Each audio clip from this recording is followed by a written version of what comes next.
Tim Heppell was a senior member of the British National Party, Britain's biggest extreme right party, and worked at their headquarters. But the BNP didn't know he was an infiltrator, spying for their anti-fascist opponents.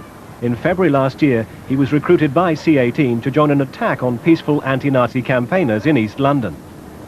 We knew where they were going to be. We knew where they were going to meet because they put their posters up all around this area and also in South London. So we walked out of the pub, and the group that I was with was a skinhead group, about 15 of us. And as we saw the leafleters, as we approached them, there was a skip full of bricks and bottles, and we armed ourselves with the bricks and bottles and basically charged into them. And they didn't know we were going to hit them until the last minute. I think they actually caught me before I actually made the floor, and there was quite a few around me, and when I eventually fell onto the mattress and onto the floor, and I saw this one lump of concrete that was being held in two hands coming down towards my face. I immediately turned away and tried to bury my head. Unfortunately, it hit me in the back of the head and split my head open. Later, I was told by the police officers that actually came and rescued me almost from the situation, that they had been throwing half-house bricks at me while I was laying on the floor as well. Police hadn't turned up. He might have been kicked so badly unconscious he might never have woken up. I mean, I saw his head all open and all blood coming out of the back of it. It was disgusting. And he was sort of like whimpering, you know. And also there was the shock because he didn't see it coming, you know, just straight on the back of his head. World in Action's defector, Simon, was involved in another gang attack organised by Combat 18. It took place last August at Brick Lane, in the heart of East London's Bengali community. Anti-Nazi League members were campaigning against a British National Party candidate in a local council election. We decided we was going to teach these people a lesson not to come down Brick Lane when we're there, and to let all the Reds know that we aren't going to take any shit. We made our way down the back of the market, went to the shops. We got Lucozade bottles of milk, change to throw in their faces, picked up stones off the ground, bricks in our pockets, and then made our way down to the paper sale. They didn't seem too bothered at first. They seemed to think they were dealing with the usual shouting and slagging match that there is sometimes between us. But then it just went. We just ploughed into it. There was bricks on them, bottles. We hit everybody we could, turned their stall over, just kicked them senseless, really. But one particular bloke took it very badly in the head, and his girlfriend laid on top of him, but they didn't stop there. But everybody just kicking, used bottles, bricks. I was struck over the back of the head with an iron bar, and then as I turned, I was smashed over the head with a bottle. I think I must have momentarily lost consciousness then, because the next thing I knew I was lying in the middle of the street, and there was about 5 of them kicking me to the head and to the groin, and there's 2 of them standing on my ankles to prevent me rolling into a fetal position. The locals couldn't believe it, and they've seen a lot of things in Brick Lane. They've seen a lot of violence, but they've never seen anything like that before. Everyone was surprised at the ferocity of the attack. Later, Red Watch, C-18's members-only newsletter, was to boast about this attack. A Combat 18 unit of 10 men and 3 members of the NF set out to confront them.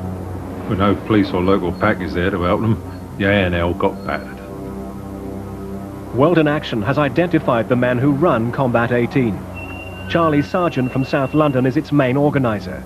He's a secretive man, and even many of his Combat 18 comrades don't know where he lives. He has criminal convictions for drug smuggling and offensive weapons. Charlie Sargent's known as the Pig. He's a bit of an animal. He loves violence. He's a knife merchant. He loves knives. He'd stab anyone. He'd stab me or anybody he worked with. If you crossed Charlie Sargent or grassed, then Charlie Sargent would have you seen to. And if he was close enough, he'd do it himself.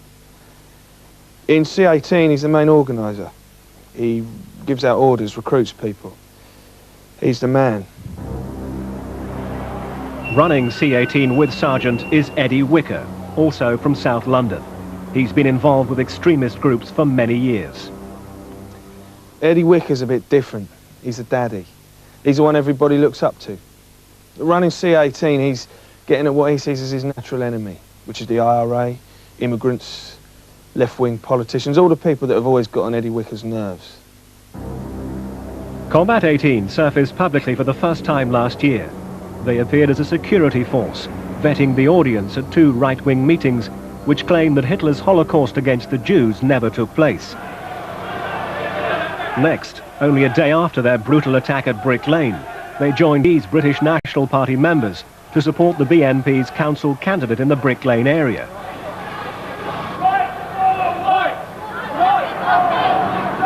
But the most shameful episode came in November, at a memorial march for a young Asian boy who'd been murdered in Eltham, South London. His family and friends organised the march to mourn his death. Combat 18 and dozens of other right-wingers came to mock and scream abuse. Keep marching, thank you. Keep the march going. Thank you very much. Keep moving, folks.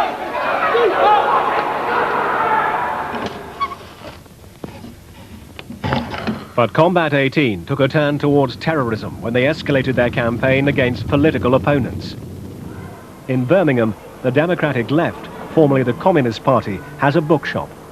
Shortly after its address was included in a C-18 Red Watch bulletin, arsonists struck.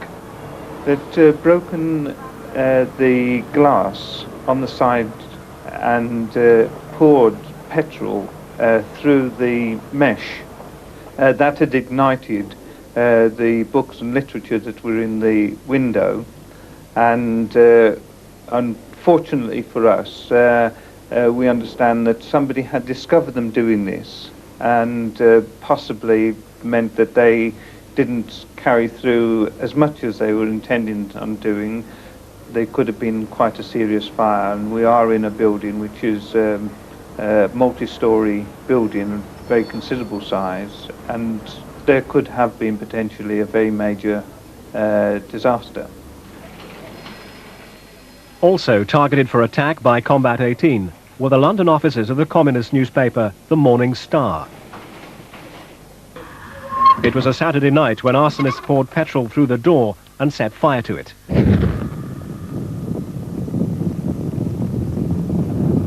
It set fire to the mat inside the doorway and started to ignite the wall there.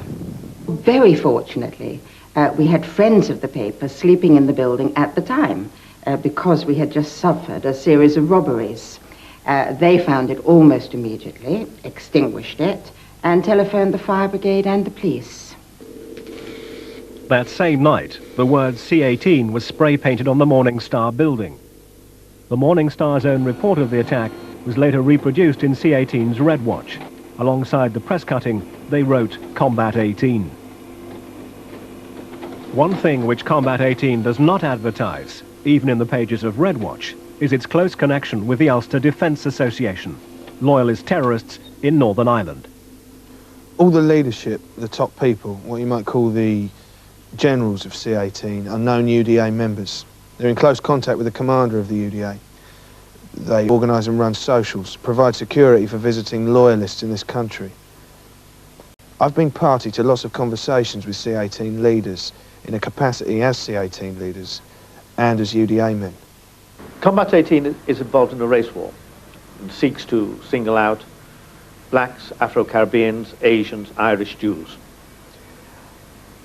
The UDA have the know-how to spread terror if that link is made specific and direct. Last summer, the British government banned the UDA in Northern Ireland. It is actively and primarily engaged in the commission of criminal terrorist acts.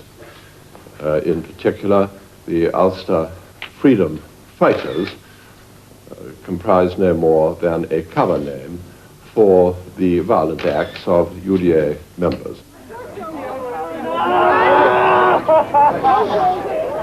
But the ban didn't stop the UDA killers.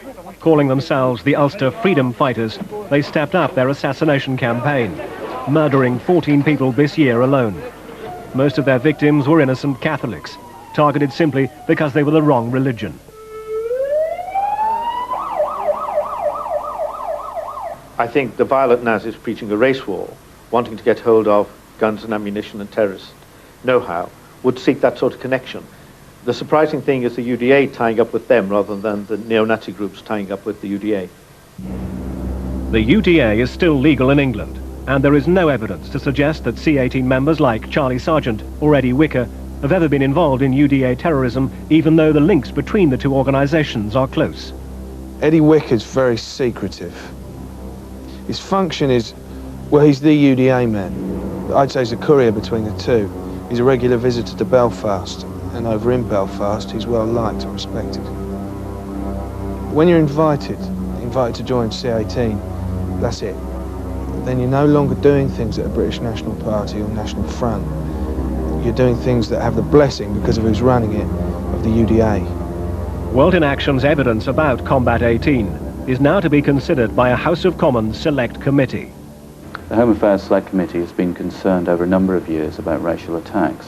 What we now have is some evidence of a coordinated attempt to encourage racial attacks, and the Home Affairs Select Committee is going to be very interested in that evidence, and if we find that there is that sort of coordination, we are going to be making some very strong recommendations to the Home Secretary for effective action against it. This is not a political organisation where you might be able to argue one way or the other about the democratic right to engage in the political process. We're talking about a criminal conspiracy, and it's up to the police to take action and prevent them engaging in this sort of activity. Organised in cells, using only an American address, Combat 18 has so far operated in secrecy, until tonight. I'd like to ask you some questions about Combat 18 and the UDA. I don't know what you're talking about, all right? They're piss off out of it. Mr. Sergeant, we're from World in Action. We'd like to ask you some questions about Combat 18, if that's all right. Yeah. We'd like to ask you about these Red Watch bulletins, which you produce. Which Combat 18 produces. You're the leader of Combat 18. They're nothing more than hit lists, really, aren't they? I know. They're where are they publishing? They're published in America. Why do you use an American address, Mr. Sergeant? What have you got to hide? What have you got to hide, Mr. Sergeant? Yeah, why? Why do you use an American address? I don't use it. Is it my address? It's not your address. Why don't you use your own address, Mr. Sergeant? Why do you use an American address? You push it. Now, Mr. Sergeant, please, we're not causing any trouble. Well, yeah, what's he hit me for it? He's not hitting you. You attack on camera. Use an American address. You sell UDA magazines? Yeah, no, I sell LPA magazines. The Loyalist Prisoners Association, right, yeah. which was set up by the UDA. Well, I don't know who it was set up by. Yes, you do, Mr. Wicker. It was set up by the UDA, and you know it because you're a member of the UDA. Well, what is there a law against that or something?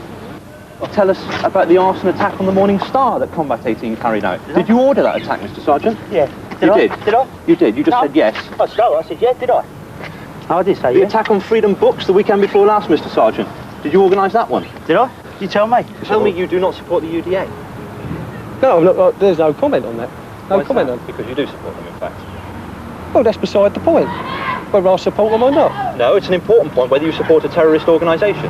Well, I don't class them as a terrorist organisation. But you support them. Eh? But you support them. If it come down to it, yeah, I would support them. You would support. Do you like to tell us about your relationship with Covington? Yeah, you pay me. What's your relationship with Harold Covington? You pay me. So there is a relationship. Is it? You pay me and I'll tell you. What they do is they kill Catholics. Do you support that? There's no comment on that. What about your relationship with the UDA?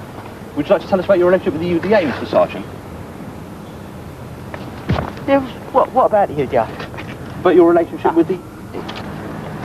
Would you like to tell us about it? About the joint activities between C18 and the UDA? Yeah. Would you like to tell us about... Put it in your head, this one's going to happen. Put it in your head, this one's going to happen.